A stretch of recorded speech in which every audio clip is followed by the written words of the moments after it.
Hi friends, आप लोगों का बहुत बहुत स्वागत करता हूं मैं रितेश आपके अपने चैनल झारखंड एजुकेशन हब में। आज है 14 फरवरी और 14 फरवरी से झारखंड के जितने भी इंपॉर्टेंट करेंट अफेयर्स बनेंगे, आज के इस क्लास में हम लोग उन करेंट अफेयर्स के बारे में जानने वाले हैं। जैसा कि आप लोगों को पता ही होगा, ये क्लास डेली सुबह 5 बजे होती है और डेली सुबह 5 बजे इस क्लास में हम लोग झारखंड के करेंट अफेयर्स को बहुत ही डिटेल में देखते हैं। तो आज भी हम लोग झारखंड के करेंट अफेयर्स को बहुत ही डिटेल में देखेंगे। इस क्लास में हम लोग ना केवल झारखंड के करेंट अफेयर्स बल्कि झारखंड के स्टैटिक जीके, झारखंड के जीके, झारखंड के ज्योग्राफी, सभी चीजों को आपस में रिलेट करते हुए देखते हैं ताकि झारखंड के करेंट अफेयर्स के साथ साथ झारखंड के जीके और झारखंड के स्टैटिक जीके को भी हम आसानी से समझ सकें। तो इस क्लास को आप लोग डेली जरूर देखिए और इस क्लास को अभी आप लोग लास्ट तक देखिएगा। इस क्लास के लास्ट में हम लोग झारखंड के प्रीवियस डेज के करेंट अफेयर्स का रिवीजन करते हैं, यानी उन करेंट अफेयर्स का रिवीजन करते हैं जो पहले ही हम लोग देख चुके हैं। साथ ही साथ इस क्लास के लास्ट में आपसे एक क्वेश्चन भी पूछा जाता है, तो उसका भी आप लोग कमेंट करके आंसर जरूर दें। कौन सा क्वेश्चन पूछा जाता है? तो हम लोग जो भी करेंट अफेयर्स डेली क्लास में देखते हैं, उन्हीं करेंट अफेयर्स में से एक क्वेश्चन इस क्लास के लास्ट में आपसे पूछा जाता है, तो उसका आप लोग कमेंट करके आंसर जरूर दें। आज के इस क्लास में हम लोग जितने भी करेंट अफेयर्स के बारे में जानेंगे, उसका पूरा का पूरा कंटेंट आपको पीडीएफ फाइल में मिल जाएगा। अब आप बोलेंगे सर पीडीएफ कहां पे मिलेगा?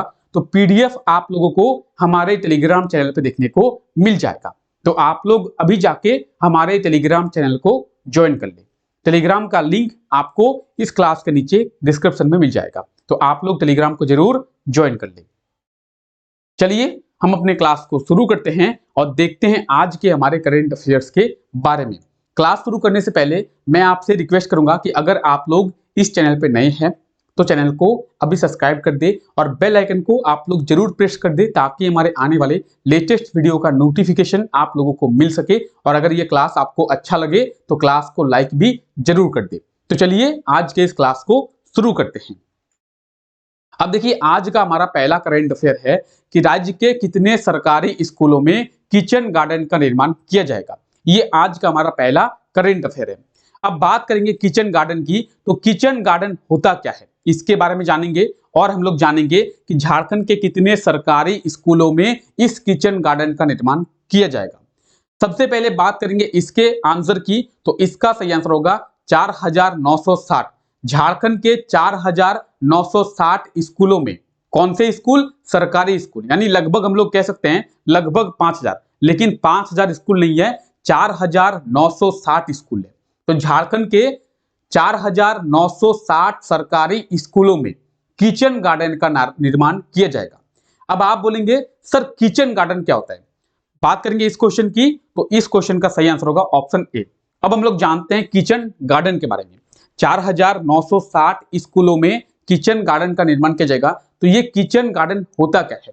आप लोग देखे होंगे जो भी सरकारी स्कूल होते हैं, सरकारी स्कूलों में मध्याह्न भोजन दिया जाता है। क्या दिया जाता है? तो मध्याह्न भोजन, जिसे हम लोग मिड डे मील के नाम से जानते हैं।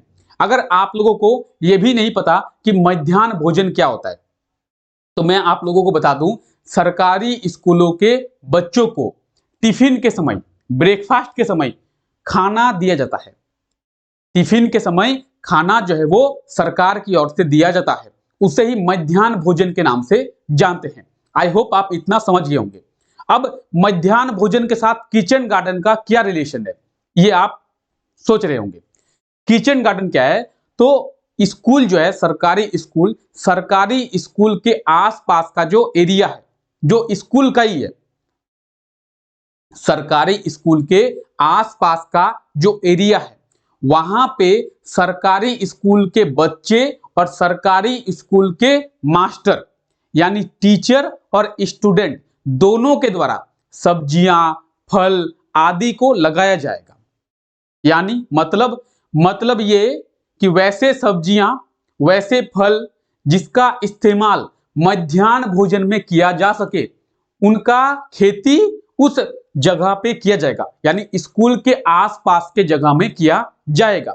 हम लोग समझेंगे इसके बारे में। मतलब क्या हुआ? कैसे फल, कैसे सब्जियां? जैसे फूल गोभी, पत्ता गोभी, टमाटर, ये सब जो सब्जियां हैं इनका इस्तेमाल मध्याह्न भोजन में किया जा सकता है, यानी इनका इस्तेमाल बच्चों के खाने के लिए किया जा सकता है। तो मध्याह्न भोजन के लिए जिन सब्जियों और जिन फलों का इस्तेमाल किया जा सकता है उनका जो खेती है अब स्कूल के आसपास के जगह में स्कूल के छात्रों को और स्कूल के टीचर के द्वारा किया जाएगा। इससे आप बोलेंगे सर इससे बेनिफिट क्या है?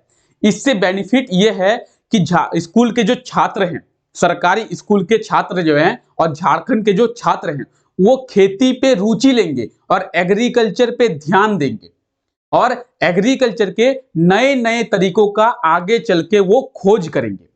इसीलिए झारखंड सरकार के द्वारा ये इनोवेटिव कदम लिया गया है। इससे जो सरकारी स्कूल के बच्चे हैं वो क्या करेंगे, वो जो है खेती पे रुचि लेंगे, खेती पे इंटरेस्ट होगा और आगे जाके वो लोग एग्रीकल्चर पे कई रिसर्च कर सकते हैं और साथ ही साथ वो लोग अच्छी सब्जियों का इस्तेमाल भी करेंगे अपने खाने के लिए, यानी वो खुद उगाएंगे और खुद खाएंगे तो उनकी सेहत भी बहुत अच्छी रहेगी। तो झारखंड सरकार के द्वारा यह फैसला लिया गया है कि झारखंड के 4960 स्कूलों में किचन गार्डन का निर्माण किया जाएगा, यानी किचन में इस्तेमाल होने वाले चीजों का गार्डन, उसे कहते हैं किचन गार्डन। अब देखिए जो जो चीजें मैंने आपको अभी बताई है वो चीजें यहां पे दिया हुआ है, वो चीजें यहां पे रिटर्न में दी हुई है, तो आप समझेंगे कुछ इस तरीके से आप ये सरकारी स्कूल को देख रहे हैं। तो सरकारी स्कूल के बच्चे और सरकारी स्कूल के मास्टर के द्वारा जो भी सरकारी स्कूल का एरिया है जहां पे जगह खाली है वहां पे खेती की जाएगी और खेती से जो सब्जियां जो फल उगेंगे उनका इस्तेमाल मध्याह्न भोजन के लिए किया जाएगा। तो ये आप देख रहे हैं सरकारी स्कूल के बच्चे और मास्टर के द्वारा खेती जो है की जा रही है और इनका इस्तेमाल मध्याह्न भोजन के लिए किया जाएगा, यानी जो भोजन सरकारी स्कूल के छात्रों को दिया जाता है उनको उसका इस्तेमाल यहाँ पे किया जाएगा। इससे बेनिफिट क्या होगी? तो इससे बेनिफिट होगी कि सरकारी स्कूल के छात्र जो है एग्रीकल्चर पे इंटरेस्ट लेंगे और आगे जाके एग्रीकल्चर पे बहुत सारे रिसर्च कर सकेंगे और उनको एक एग्रीकल्चर का आइडिया हो जाएगा। जैसे अगर आपको अभी कहें कि एग्रीकल्चर खेती किस तरीके से करते हैं, खेती के लिए कौन सा उर्वरक डालें, तो आप में से किसी को शायद पता नहीं होगा कि खेती करने के लिए कौन कौन सा उर्वरक डाला जाता है, किस मौसम में कौन सी खेती होती है, रबी के टाइम कौन सी खेती होती है, खरीफ के टाइम कौन सी खेती होती है, आलू के लिए कौन सा बीज बोना पड़ता है, प्याज के लिए कौन सा बीज बोना पड़ता है। तो आप लोगों को नहीं पता है। क्यों नहीं पता है? क्योंकि आप लोगों ने खेती कभी की ही नहीं है। इसी चीज को जानने के लिए, खेती के बारे में बच्चों को जानने के लिए इस कदम को, इस इनोवेटिव कदम को झारखंड सरकार के द्वारा लिया गया है ताकि सरकारी स्कूल के बच्चे जो है वो खेती के बारे में जान सके और आगे एग्रीकल्चर पे वो लोग रिसर्च करे, जिससे हमारा झारखंड और भारत दोनों ही एग्रीकल्चर पे मजबूत हो सके। इसके लिए बहुत ही इनोवेटिव कदम लिया गया है।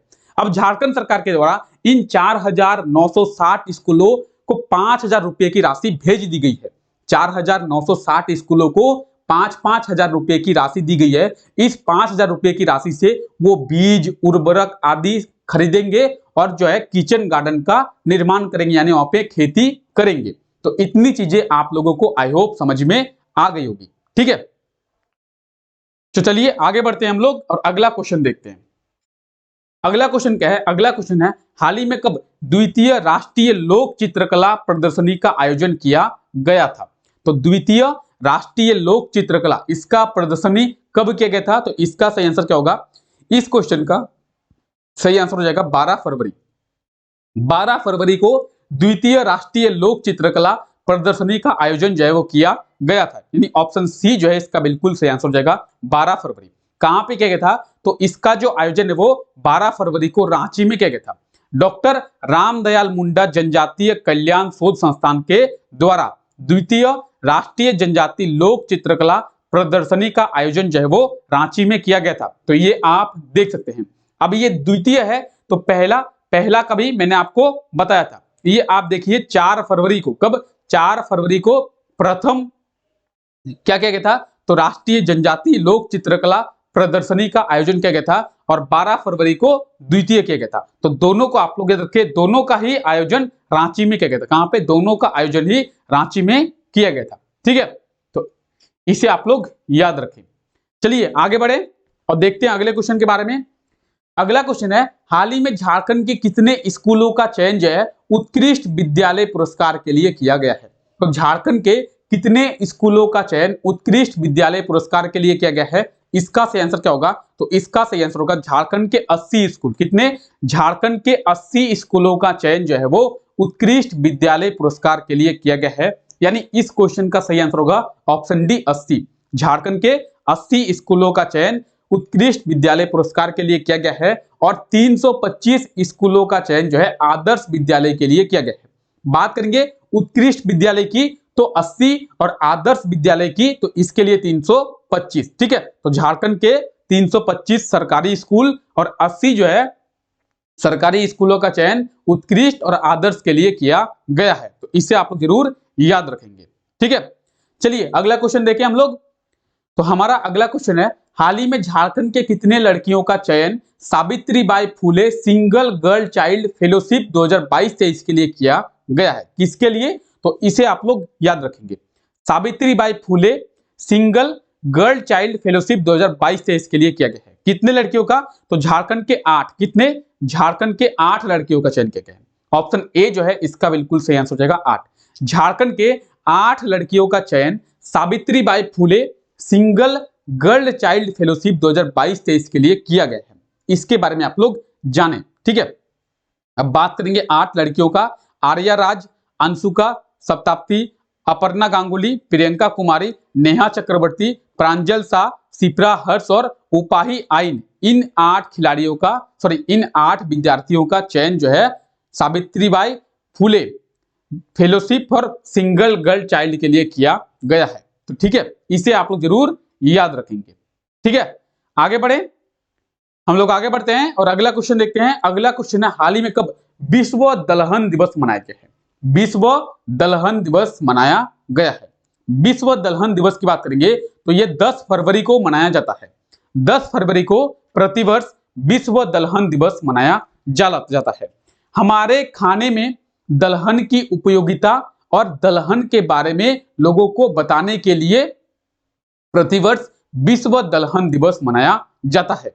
दलहन कितना पौष्टिक होता है और हमारे खाने में दलहन की क्या इंपॉर्टेंस है, क्या भूमिका है, इसके बारे में लोगों को बताने के लिए और लोगों को दलहन खाने में प्रोत्साहित करने के लिए प्रतिवर्ष 10 फरवरी को विश्व दलहन दिवस मनाया जाता है। तो इसे आप लोग याद रखें। अब बात करेंगे दिवस की तो 4 फरवरी को क्या मनाया गया था?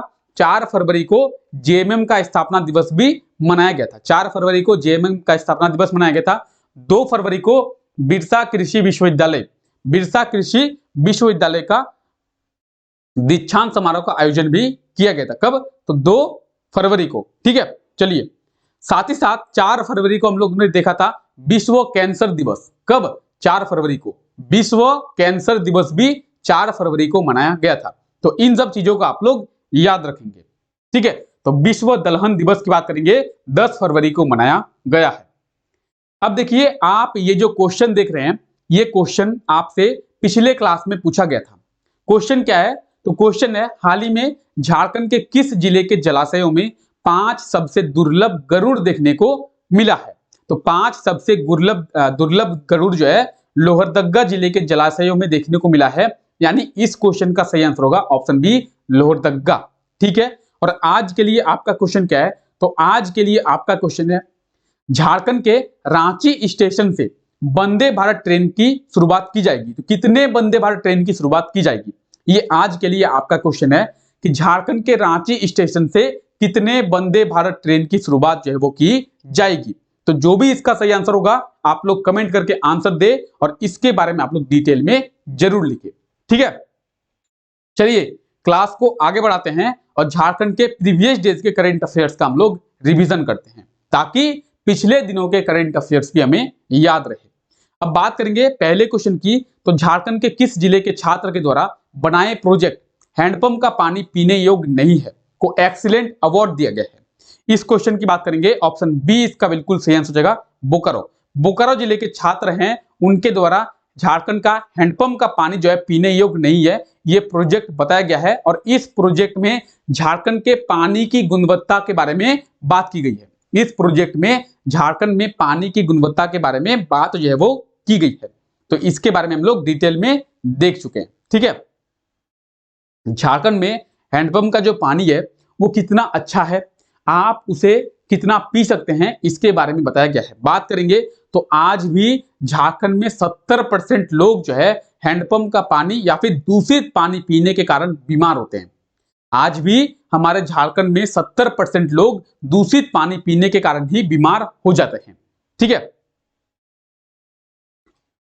अगला क्वेश्चन है, हाल ही में बोकारो स्थित सेल का स्थापना दिवस कब मनाया गया था? तो सेल का स्थापना दिवस 24 जनवरी को मनाया गया था और 24 जनवरी 2023 में सेल का 50वां स्थापना दिवस जो है वो मनाया गया था। सेल की बात करेंगे, steel authority of India limited, steel authority of India limited इसका फुल फॉर्म है। ठीक है, चलिए आगे बढ़ते हैं। बोकारो स्टील प्लांट हाल ही में कब से सड़क सुरक्षा सप्ताह को मनाया गया है? तो सड़क सुरक्षा सप्ताह की बात करेंगे, प्रतिवर्ष पूरे भारत में 11 से 17 जनवरी तक 11 से 17 जनवरी तक सड़क सुरक्षा सप्ताह मनाया जाता है और इस सप्ताह में लोगों को सड़क से सुरक्षा के बारे में जानकारी दी जाती है। ठीक है, जैसे जब भी बाइक चलाएं तो हेलमेट पहने, जब भी कार चलाएं तो सीट बेल्ट पहने, इन सब चीजों के बारे में लोगों को बताया जाता है और सड़क के सुरक्षा के बारे में लोगों को जागरूक किया जाता है।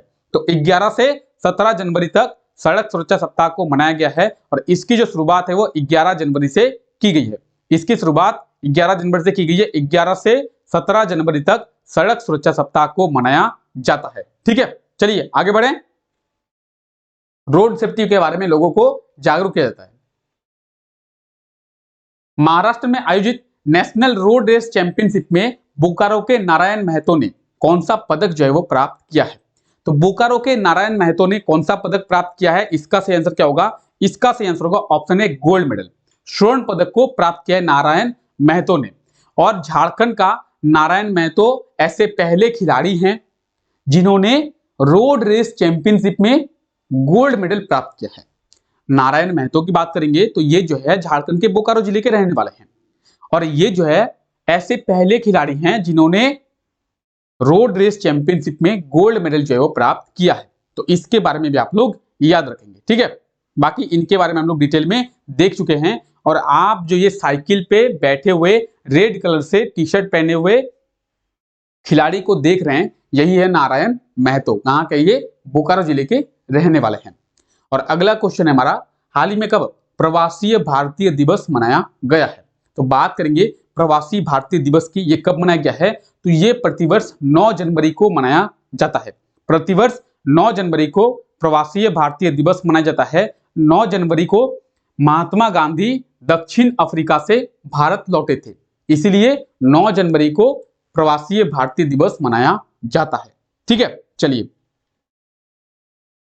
तो इसे आप लोग याद रखिए। आज के लिए हम लोग इतना रखते हैं। आई होप सो कि आपको ये क्लास अच्छा लगा होगा। अगर आपको ये क्लास अच्छा लगा है तो क्लास को लाइक कर दे, चैनल पर नए हैं तो चैनल को सब्सक्राइब जरूर करें। तो मिलते हैं नेक्स्ट क्लास में, तब तक के लिए thank you, take care, bye bye.